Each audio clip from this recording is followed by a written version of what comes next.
Good afternoon, everyone, and welcome to the Muskoka Lakes Summer Webinar Series. I'm Penny Middleton, Chair of the MLA's Community Programs and your host. We have planned 3 webinars this summer in order to keep us all safe, yet provide important information to you regarding current issues and member interests.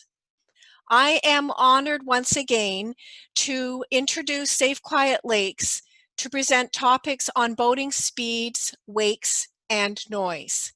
Safe and Quiet Lakes has been a valuable partner with the MLA and continues to grow each year. Diana Piquette, their new chair, will begin their presentation shortly, responding to the poll questions, followed by their presentation, obviously, and question and answer session. She will introduce her team. Our second half of our webinar will be presented by Scott Ferguson, an experienced Muskoka cottager who will give his perspective on night boating safety, also followed by a question period. At the bottom of your screen, you'll see a Q&A button for you to use at any time. Please be mindful to ask respectful questions. If your questions aren't answered tonight, a representative from Safe and Quiet Lakes will respond to you personally, and Scott's questions will be posted in a few days to the MLA's website. Thank you for attending. Over to you, Diana. Hello, and thank you very much for joining us today. Let's start by having a look at the responses to the poll. Okay, do you feel more education is needed? 100% yes. Do you feel boaters drive too close? 91% yes. Do you feel safe swimming by your docks? 56% yes. Let's see, I cannot read the rest of that. Oh, there it is. Does motor boat noise bother you? 45% yes a little, 48% yes very much. Do you have significant boat traffic by your cottage? Whooping 73% yes. And in terms of the lakes, it looks like it's pretty evenly distributed across Muskoka. Have you contacted your lake association because of boating behavior? And higher percentage than I would have thought, 41% say yes and 59% no. If you own a performance boat, are you aware of the sound level of your speed? And 83% of you do not own a power boat, so it makes no difference. Do you know that exhaust diverters need to be disconnected? 47% said yes, and then the next majority was, what is an exhaust diverter? Which I think Rob may cover in his portion of the presentation. So that really is consistent to the research that we have done. We are a fact-based organization, and over the course of the last 8 years, we've conducted 2 very detailed, very comprehensive surveys that tell us that people are very passionate about their lake environment. Safety is their #1 concern, but only 31% feel very safe at their lake. And their issues around safety are power boats not following the rules of the road, boats traveling at high speeds, large wakes that endanger people on the shore, swimmers. And really what it comes down to is enjoyment of our lakes is directly related to safety, noise, and boat traffic.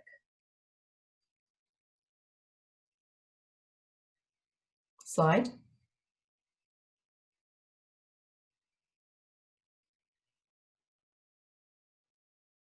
I do not see the slides. Oh, there it is. So these results drive our priorities. We have our action plan divided into 3 pillars. 1, outreach and education, where we promote safe and responsible boating with our stakeholders. I'm sure you've seen our boaters code signs at marinas and launch points. We have a number of other outreach and education programs, including the Mirror Lake and Boys Project. Pillar number 2, advocacy platform, which includes our decibel limit legislation, incident reporting, and working with the municipalities on lake capacity evaluation tools. And pillar number 3, building relationships and partnerships with organizations such as the OPP and boating manufacturers to make sure that we can reach our goals. Safe Quiet Lakes is committed to working with the lake community to achieve a positive change. And today, we're going to give you a little bit more insight into two of our projects that we're working on right now. Colleen will lead you through our Wakes and Speed project. And then after that, Rob will lead you through our creation of a national coalition in order to bring legislation around boating decibels. So with that, I give you Colleen. Thanks, Diana. Hi there, this is Colleen. My video just should be there. My name is Colleen Kennedy. I'm going to keep talking. And I am a director of the Safe Quiet Lakes. I apologize. I'm just going to keep talking. I'm glad that I have a presentation in front of me. So it sounds like many of you have issues with boating, and so did I. In fact, I spent a lot of the time when I was at the cottage just being frustrated and yelling at boats, and my children asked me to stop yelling at boats. So I joined Safe Quiet Lakes, and we've taken upon us a project to try and change boating behavior. We believe education is really key, but what we've also noticed is that there's some lack of buoys, signage, and other ways to help boaters with their boating, and so they know. A lot of people just don't know. So we have started this project to test tactics to reduce speeds in a certain area of Muskoka, and we really hope for some positive outcomes that will enable us to deploy these resources across Muskoka. So I just want to let you know a little bit about the reality that we are working in terms of what's going on. So a little history. Transport Canada has the authority to regulate boating on our lakes and rivers. In the early 1970s, the Muskoka Lakes Association was the driving force behind the federal government imposing a speed limit to address the influx of faster and more unsafe boating in Muskoka coming out of the affluence of the 60s. The speed limit of 9 kilometers an hour within 30 meters of the shore, other boats, docks, and swimmers was adopted to make it safer for people on or in the water, reduce wake damage to our shoreline, and minimize noise for people on the shore. And it is been going on since the 70s that these regulations have been in place, and we really want to remind people to follow them, because 40 years later, noisy and fast boats and the damage caused by their waves continues to be a key concern. People are angry and expect things to change overnight, or the OPP to come and ticket our way out of this. The reality is, boat signage and waterway regulation is a complex web, which I've learned, of multiple levels of government, faraway head offices, and general lack of clarity. We at Safe Quiet Lakes have been working with all the stakeholders to try and make a difference on this front. We know that people are respectful and care about sharing these lakes. So I'll just let you know a little bit about where we're testing the region. So the test region is going to be the waterway connecting Lake Muskoka to Lake Rosso through Port Carling. I'm sure many of you have been on that. It's a very heavily used waterway, and one that large boats, tin boats, paddle boards, kayakers, in the middle of Mirror Lake, as you go through it, people are tubing and skiing. There's stand-up paddle boards, and we all travel it together. Here's a little video I took last August long weekend, just so you could maybe see a bit about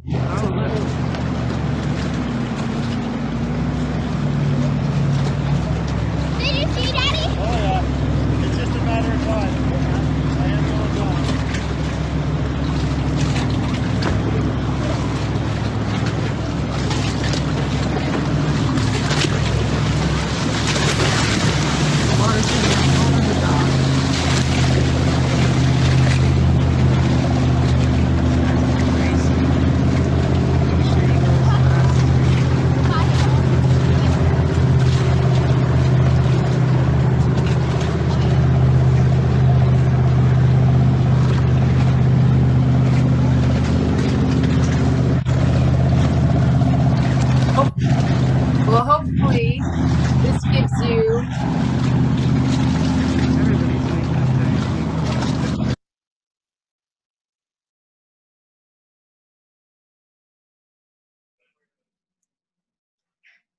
Well, hopefully that gives you a bit of a sense of the usage of the boats and why everyone needs to work together. People who live on this waterway have been tying themselves to that green buoy and yelling at boats. People have placed dummies in front of their cottages to try and slow people down. And much of the buoys and signage that were provided before have gone missing. So I, and with my group of Safe Quiet Lakes, have trying to make a difference by replacing some of the signage and putting up some of the new buoys, which you'll see in the plan that we have put together. So in last fall, we did we are a fact-based organization, so we did a survey of the people living on this waterway, and we found that 90% of the people, we received over 70 responses, 90% were concerned or very concerned about the impact of wakes. 91% were concerned or very concerned about the lack of safety knowledge of boaters, and 85% said there should be more buoys, 80% should be more signage in the area, and 16% have displayed their own signs. So this survey showed that there was strong support in our test area for additional signs to help control boat wakes and speed. So we decided what we would do is work with the township, because the township is responsible for the 9-kilometer signage in the Muskoka Lakes region. We worked with the OPP to make sure we were aligning their messaging, because it's very challenging for them to ticket for wakes and speed. We thought, and deploying new signage and buoys to remind boaters of the rules. And in our dreams and our hopes in the plan was that we were going to do direct education to boaters in Port Carling and beyond, but that has been a bit waylaid because of the pandemic and the direct touches to them. So just a little bit about how the results and how we got there. So we've had really good impact so far.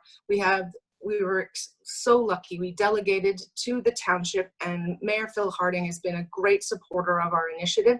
And the town council approved 9 kilometers, new 9K signs, which I have distributed up and down, which you may have seen up already. We are testing and developing new no-wake signage. You saw the one with the loon earlier in the presentation. We are testing to see what will be most effective and really impact boaters to understand that what their impact of their wakes make. We have had coverage in Cottage Life and the Muskoka region, and dozens of requests from cottagers outside of the test area. People like you have signed on to this call that are also having challenges in your waterway with wakes and speed. So we will do a follow-up survey in 2020 to gauge the effectiveness of these tactics and hopefully use them across the region. A few key learnings that can help people. People are frustrated and concerned about the residents and real and growing importance of organizations and all levels of government to continue to work together to address this issue. The 9-kilometer local VOR signs must be produced by the municipality, and we need more of them around, and they need to be bigger. We know that no wake signs and no wake callouts is hard for boats. Some boats have their speedometers and mileage. Some people, their boat doesn't even go less than 10 kilometers. So we really need to help people understand that they need to have a 360-degree view of their boat and what the damage that their wake is making. I'm really happy to say, there's my husband. We put out a buoy in front of our cottage, and we've seen a 60% decrease in errant, in premature boats taking off and slowing down in the wrong spot right when they're less than 30 meters from shore. And I think that boaters really want to know what the right rules are. They want to follow them, and we just have to help them understand what's going on.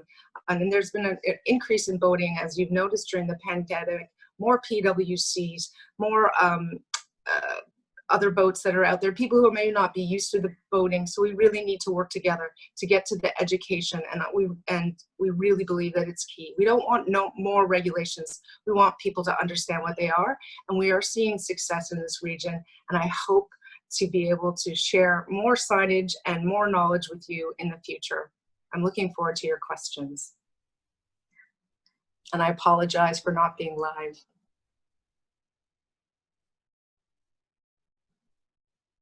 And next, I want to introduce my colleague, Rob Bosenworth, who will talk to you about the Decibel Coalition. Over to you, Rob. Good afternoon, everyone, and thank you for joining our webinar. I first want to congratulate Colleen for the initial results that she's had. These are very exciting, and it's a very pressing issue on our lakes. I'm going to talk about our Decibel Coalition. I'll describe to you what we believe to be the problem of motor noise on the lakes, how it got there. I will describe what the Decibel Coalition is, what we're trying to do. Talk about our progress to date, and then show you one of our new muffler or informational postcards, of which we have quite many, but this is a new one specifically focused on muffler noise. In the mid-1980s, the boating industry started to introduce more offerings of high-performance boats to the market, particularly in the US. This trend continued into Canada as engine technology and boat design advanced. The problem is particularly evident in the three largest boat market provinces in Canada, being in order, Ontario, Quebec, and BC. The small vessel regulation requires that all boats have working mufflers. There are some exceptions, but they really don't apply in the Muskoka Lakes. But the definition of the muffler is weak, and the police agencies have tried to lay charges to no effect, and they've lost in court, so they've stopped enforcing it. Some of the lakes that we know have problems are obviously our lakes, Lake Simcoe, Big Rideau Lake, which is in eastern Ontario, in central BC, Lake Okanagan and Shuswap have been frustrated by this problem for a long time. And Memphremagog in Quebec. When in the survey that Safe Quiet Lakes did in 2017, as Colleen mentioned, 67% of the people of the respondents wanted the muffler laws enforced, and 61% wanted decibel legislation. So how much is too much noise? Well, in the United States and Europe, their legislation says that the number is 75 decibels as boats drive by. 75 decibels is when having a conversation, you have to stop because there's too much noise, or you have to speak loudly. So that's a pretty simple test, and I think we all have had that happen to us on these lakes. So what is the Decibel Coalition? 9 months ago, we started to build a national coalition of stakeholders. We need to be national because, again, as Colleen mentioned, the legislation of our waterways is at a federal level. So if you want to make a change, you have to have a national cause. 27 US states have legislation. All of Europe has legislation. The decibel standards in these are very consistent. So we are not asking for anything that's particularly different. And in fact, we want to bring Canada into the modern world about how to legislate and regulate noise on our lakes. The target members that we want in this national coalition are police and enforcement agencies, cottage associations like, of course, the MLA. It's very important that we have the boat builders on board, and the boating industry as well, and ultimately we want municipalities. Our goal line is to lobby Transport Canada and have the regulation changed to include decibel limits and efficient, effective enforcement procedures. Let me talk about our progress. We found that we have some very strong and enthusiastic support. We already have a number of organizations who are officially members of our coalition, they being the Georgian Bay Association, which is an association of associations, the MLA, of course, Memphremagog Conservancy in Quebec, Lake Joseph North Association, and all of these have joined our coalition. We are actively working with Big Rideau Lake, Save Lake Simcoe, FOCA, Boating Canada, and numerous associations, and very importantly, we have enthusiastic, I would say very enthusiastic support from the boating manufacturing industry in the name of the National Marine Manufacturers Association. Also, people we work with at an OPP really can't wait to get some legislation. We'll give them some tools to effectively deal with these problems. Just briefly, some of the other things we've been doing in the last 9 months. Measuring sound is very complex. We've learned a lot about that.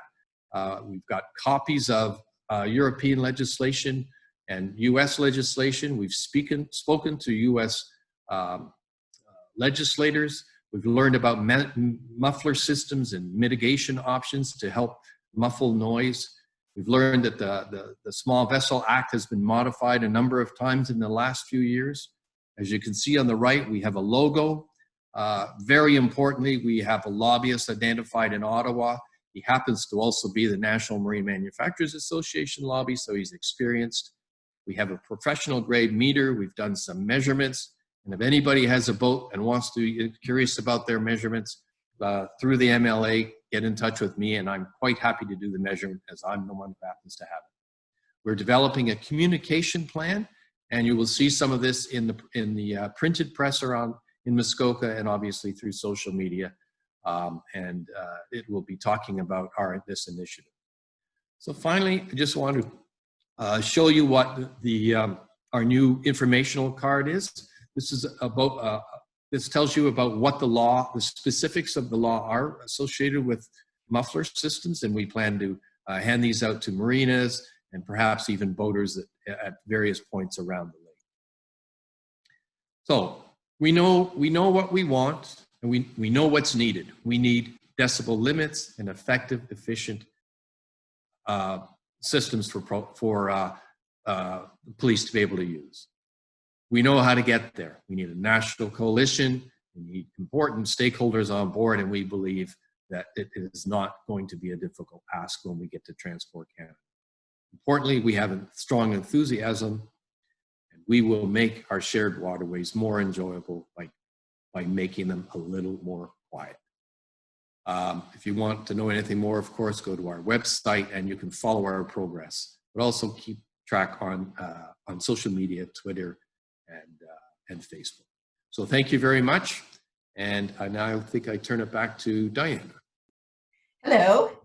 Thank you, Rob and Colleen. And we are now going to open it up for questions. We've received a few already, so I'm just going to address those. One very easy one is, will this webinar be available afterwards? And yes, it will. The MLA and Safe Quiet Lakes will both make that available on our website and to anyone who requests it. There was another question about renters boating very aggressively, and what is Safe Quiet Lakes doing around properties that are rented out. And I'm happy to say that that is one of our new projects. We are just creating right now a program where we are creating education pieces and posters to be distributed to organizations that facilitate vacationing and other things. So that program is just underway this summer. Thank you. I have a question here on decibels for you, Rob. What can be done to stop the owners of these performance boats racing at high speeds? It's a constant problem with noise and speed every weekend.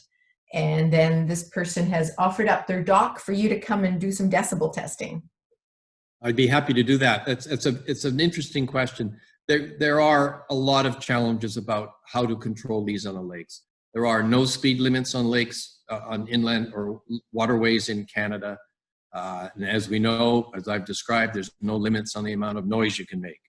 And the muffler law is weak. So we're going after the muffler law, and we believe that will give the police a chance to have dialogue with the people who own these boats, and ultimately fine them if they will not make their boats quieter.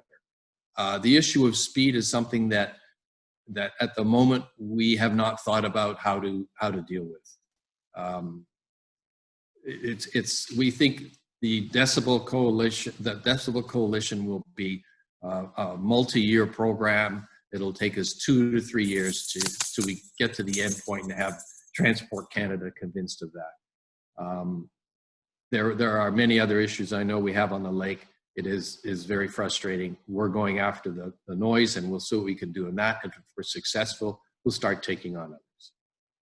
Thank you, Rob. I have one more question for you. The 30% who said they didn't know what an exhaust diverter is, can you please explain that to us and why it's significant to this? An exhaust diverter is something that a boat that is normally quiet with the exhaust fumes exiting the center of the propeller in an outboard or an inboard outboard. And when the noise goes out through the propeller, it's very quiet. So some of the higher performance boats have a diverter that allows you to divert the exhaust from going through the propellers to going straight out pipes through the transom of your boat.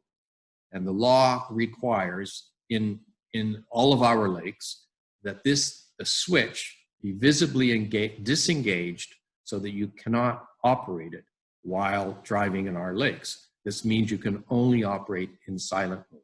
It's sometimes called captain's choice and silence choice. Okay, thank you, Rob. And I have an easy question for you, Colleen. Somebody would like to have you explain what VORR is.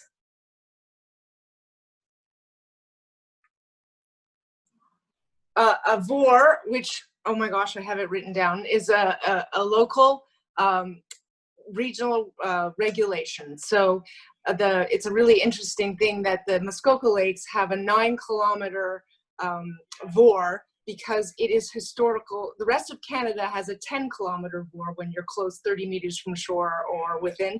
And the reason is because the MLA actually got speed limits through the federal government before the rest of Canada, and it was 6 miles an hour. And then when we went to metric, the MLA asked if they could have permission to have Muskoka at 9 kilometers an hour, so they could just flip the signs from 6 kilometers to 9 kilometers. Local regulations could be something like there's a waterfall, you can't go close to it, or something that's unique to your municipality, and that is why, and your municipality has petitioned the Transport Canada to get those local regulations, and it is up to the municipality to provide the signage and the direction for them, because it is not a blanket law around all of Canada, which Transport Canada would regulate. I hope that helps. I can add that the VOR stands for Vehicle Operation Restriction Regulation. And there's another interesting VOR that you are not allowed to tow anything through the Little Joe River. So if you see people wakeboarding there, that's not allowed because they have a local VOR against that. And the Indian River as well. There's a VOR with no towing, and there's been a lot of towing this summer along the Indian River. Okay, that's great. Thank you. So we have used up the time that we had for questions, and I see 30 under QA, but as panelists, we can't read those and talk. So it's the people in the background that are kind of giving us questions. I can assure you that we will read every one of those questions and we will respond to you via email. So do not worry if your question was not answered right now. We will read it and we will respond to you. So before I pass it back to Penny, I wanted to see if you could just spend a quick 30 seconds and fill out 2 questions for us in order to help us out. And with that, I wish you a wonderful evening and pass it back to the lovely Penny.